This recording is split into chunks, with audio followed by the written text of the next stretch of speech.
EDI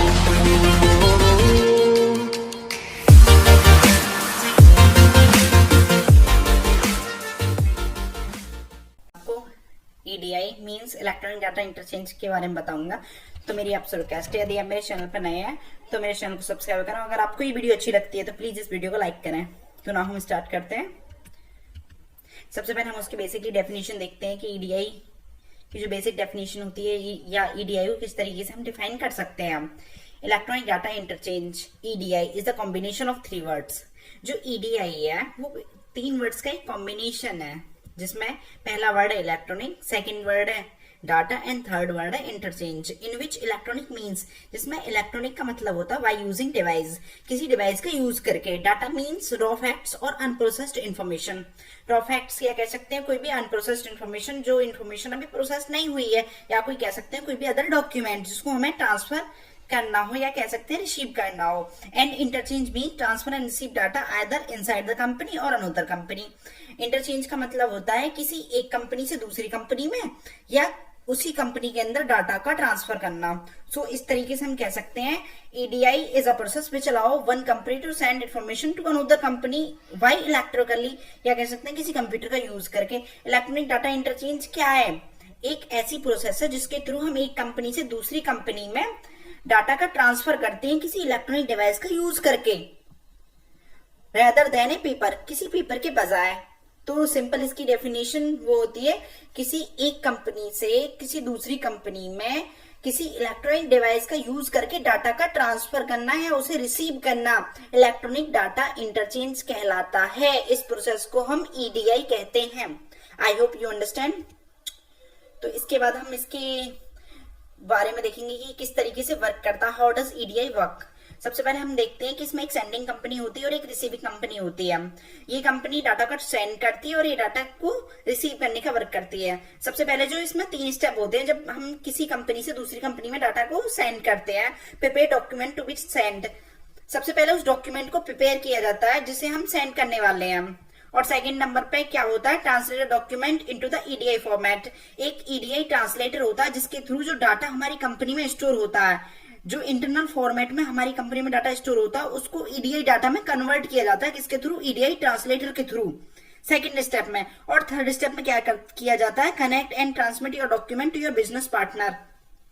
जैसे हम company को डाटा सेंड करने वाले हैं, उस कंपनी से अपनी कंपनी को कनेक्ट करते हैं और डाटा का ट्रांसफर करते हैं। इसके लिए हम एक कम्युनिकेशन सॉफ्टवेयर यूज करते हैं जो कि हमारी जो रिसीविंग कंपनी है उसके पास भी होता है। इन दोनों कम्युनिकेशन सॉफ्टवेयर के बीच में जो डायरेक्ट लिंक होती है या कह सकते हैं पॉइंट टू पॉइंट कनेक्शन होता है। जब हम सेंडिंग कंपनी डाटा को सेंड करती है तो दूसरी कंपनी जो होती है रिसीविंग कंपनी उसे कम्युनिकेशन सॉफ्टवेयर के थ्रू रिसीव करती है और वो जो ईडीआई डाटा होता है और उस ईडीआई डाटा को ईडीआई ट्रांसलेटर के थ्रू ओरिजिनल डाटा में कन्वर्ट करती है। तो इस तरीके से ये पूरी ईडीआई प्रोसेस है। इस तरीके से जो इलेक्ट्रॉनिक डाटा इंटरचेंज है वो वर्क करती है।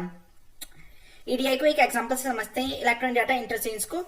Thousands of 100 business transaction document can be sent by automatically using EDI।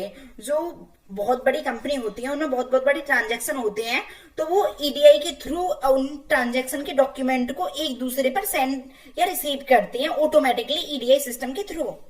इसे एक एग्जांपल से भी समझते हैं। Some common example include purchase order. जैसे कोई भी कंपनी किसी और कंपनी से कोई भी प्रोडक्ट परचेस करती है तो वो जो परचेस ऑर्डर है वो ईडीआई के थ्रू ट्रांसफर किया जाता है। इनवॉइसेस या किस कह सकते हैं कोई भी इनवॉइस हो सकता है या शिपिंग स्टेटस, जैसे आपने अमेजन पर कई बार देखा होगा आपका शिपिंग स्टेटस ईडीआई के थ्रू आपके पास सेंड किया जाता है। या कोई भी कस्टम इन्फॉर्मेशन हो सकती है या कोई इन्वेंटरी से रिलेटेड हो सकती है। इन्वेंटरी मींस कोई भी लिस्ट किसी भी डॉक्यूमेंट की या कह सकते हैं किसी भी प्रोडक्ट की, या पेमेंट कंफर्मेशन, जैसे किसी भी कस्टमर ने पेमेंट सेंड किया उसे कंफर्म करने के लिए कंपनी ने पेमेंट ले लिया है, इसके लिए हम क्या यूज करते हैं, ईडीआई।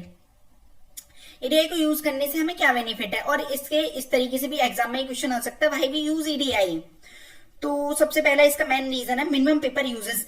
ईडीआई का यूज करने के बाद जो हमारा पेपर का यूज है वो रिड्यूस हो जाता है। EDI reduce associated expenses of storage, printing, postage, mailing and recycling. जिससे क्या होता है हमारा जो पेपर को स्टोर करने के लिए हमें स्पेस चाहिए होता है उसकी भी कमी आती है। उसे प्रिंट करने में जो कॉस्ट होती है वो भी हमारी बचती है, और इसे रिसाइकिल करने में जो कॉस्ट होती है वो भी हमारी बचती है। इसकी क्या हो सकती है, हम इसे मेल कर देते हैं।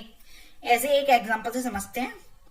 Enhanced quality of data, EDI का यूज करने से एक सेंडर से दूसरे रिसीवर पर डायरेक्टली डाटा का ट्रांसफर होता है, जिससे डाटा की जो क्वालिटी है वो और इंक्रीज होती है, डाटा के लॉस होने के चांसेस कम हो जाते हैं। EDI minimise the data entry errors, data में आने वाली एरर्स को भी कम करता है। ईडीआई इंप्रूव करता है अकाउंट्स को।